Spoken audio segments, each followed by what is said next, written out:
कधी ऐकलंय का एखादा माणूस फक्त एका चवीसाठी आपलं घर विकतो? हो, ही गोष्ट आहे विराज बहेल यांची. 2009 मध्ये त्यांनी सुरू केलं पॉकेटफुल नावाचं छोटंसं फूड दुकान. स्वप्न मोठं होतं, मॅकडॉनल्ड्स सारखं एम्पायर उभं करायचं. पण 4 वर्षातच यांचं दुकान बंद झालं आणि स्वप्न मोडलं, पण माणूस मोडला नाही. भारतामध्ये सॉस म्हणजे टोमॅटो, मेयो, चिली अवेलेबल आहेत, पण परदेशात प्रत्येक डिशसाठी वेगळा सॉस, वेगळी चव आहे आणि येथूनच सुरू झाला विवाचा खरा प्रवास. विराज यांनी स्वतःचं घर विकलं, स्वतःवर काम केलं आणि डोमिनोज, KFCला सॉस प्रोव्हाइड करायला सुरुवात केली. पण यांची ग्रोथ फक्त सॉस बनवून नाही झाली, तर स्ट्रॅटर्जी आणि क्लॅरिटीने झाली.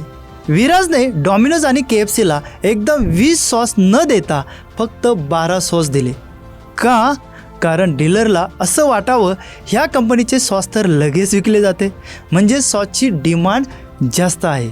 आणि ह्याच विचारातून आली त्यांची जबरदस्त बिझनेस स्ट्रॅटर्जी. थोडा दो तो ज्यादा बिकता है. ज्यामागे होती साधी सायकोलॉजी, कमी देऊन लोकांच्या मनात जास्त क्युरिओसिटी तयार करायची. आणि आज विवा 1000 कोटीचा ब्रँड बनला आहे.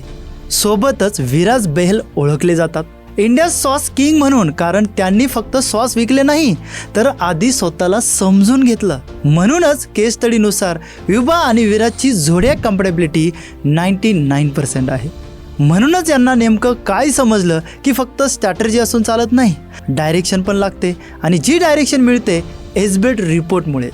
जेव्हा तुम्ही कंपॅटिबिलिटी आणि क्लॅरिटी दोन्ही तपासता, तेव्हाच तयार होतं तुमचं रिअल अलाइनमेंट.